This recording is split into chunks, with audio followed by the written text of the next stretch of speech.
What would you do if the two people you trusted most in the world shattered your life in a single moment? For Daniel Harper, that question wasn't hypothetical. It was the gut-wrenching reality he faced 5 years ago, a wound that never healed, a scar that defined every step he took since. Daniel had always been a man of quiet strength, the kind who carried the weight of the world without complaint. He'd built a life he thought was unbreakable, a modest home in the suburbs, a steady job as a carpenter, and a marriage to Sarah, his high school sweetheart. His younger brother, Michael, was his best friend, the one who'd shared every milestone, from late-night talks to family barbecues. They were a trio bound by love and loyalty, or so Daniel believed. It was a rainy Tuesday evening when everything collapsed.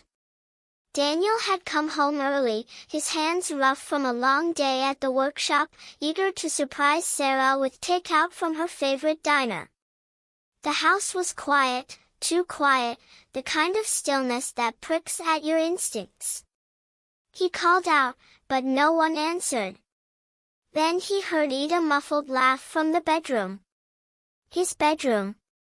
His heart thudded as he climbed the stairs, each step heavier than the last. He pushed open the door, and there they were, Sarah and Michael, tangled in each other's arms, oblivious to the world until his shadow fell across them. The betrayal hit like a sledgehammer.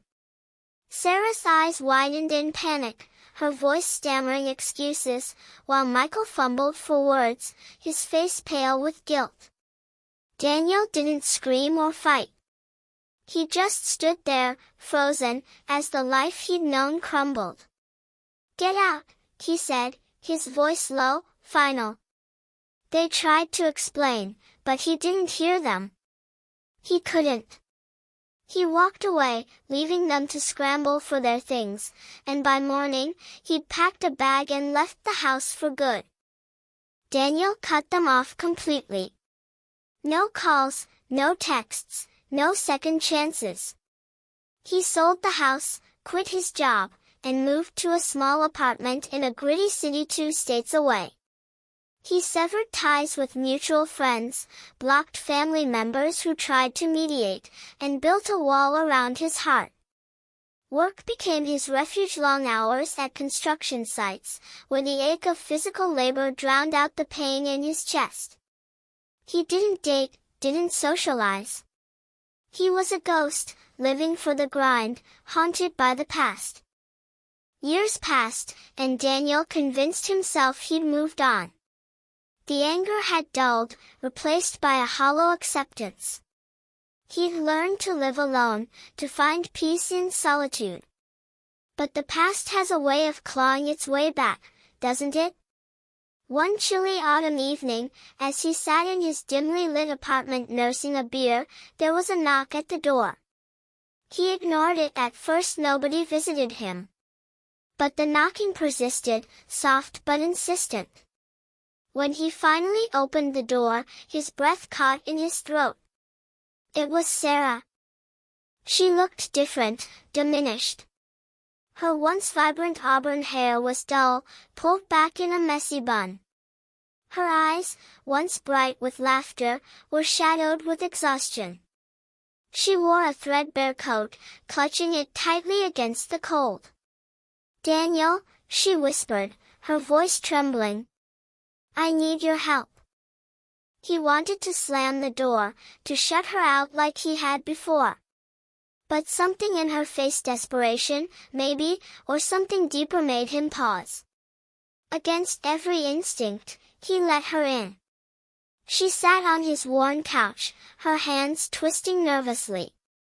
"I know I don't deserve to be here," she began, "but I have no one else to turn to." Sarah's story spilled out in fragments.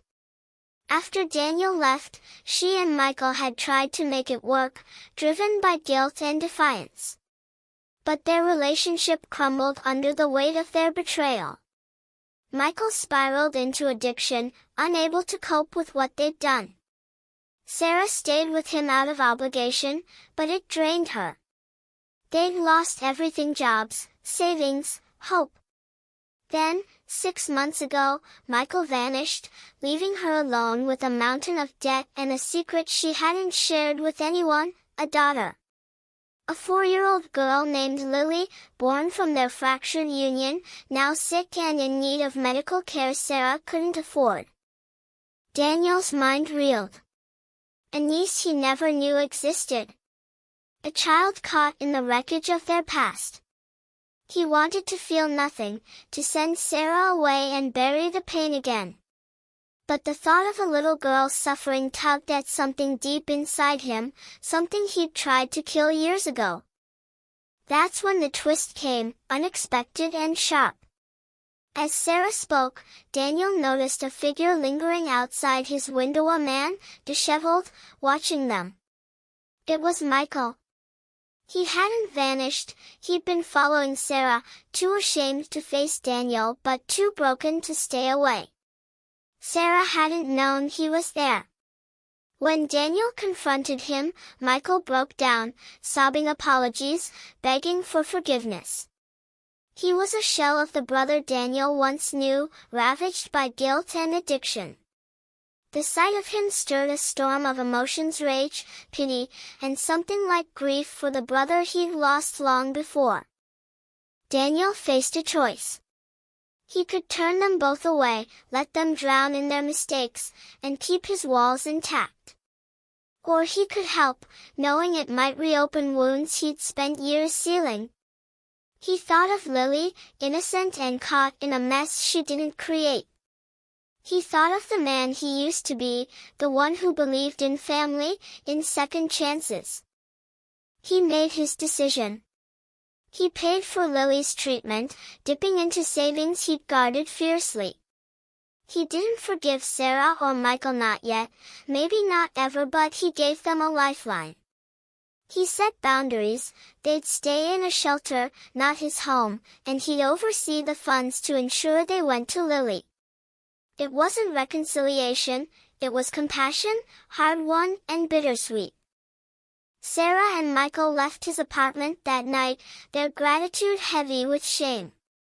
Daniel watched them go, feeling the weight of the past lift just a fraction. He'd spent years running from his pain, believing isolation was his only defense. But helping Lily, even at a distance, reminded him of who he was beneath the scars: a man capable of kindness, even after betrayal. As the years went on, Daniel didn't rebuild what was broken. He didn't call Sarah or Michael, didn't seek them out. But he kept tabs on Lily, sending anonymous gifts for her birthday, ensuring she had what she needed. He found purpose in small acts of good, volunteering at a local youth center, teaching kids to build things with their hands. He learned that healing wasn't about forgetting, it was about choosing to live despite the pain. The story of Daniel Harper isn't one of neat resolutions or fairy tale endings. It's about the messiness of human hearts, the cost of betrayal, and the quiet strength it takes to offer mercy when every fiber of your being screams for justice. It's about a man who lost everything but found a way to give, not because he had to, but because he chose to. And in that choice, he reclaimed a piece of himself he thought was gone forever.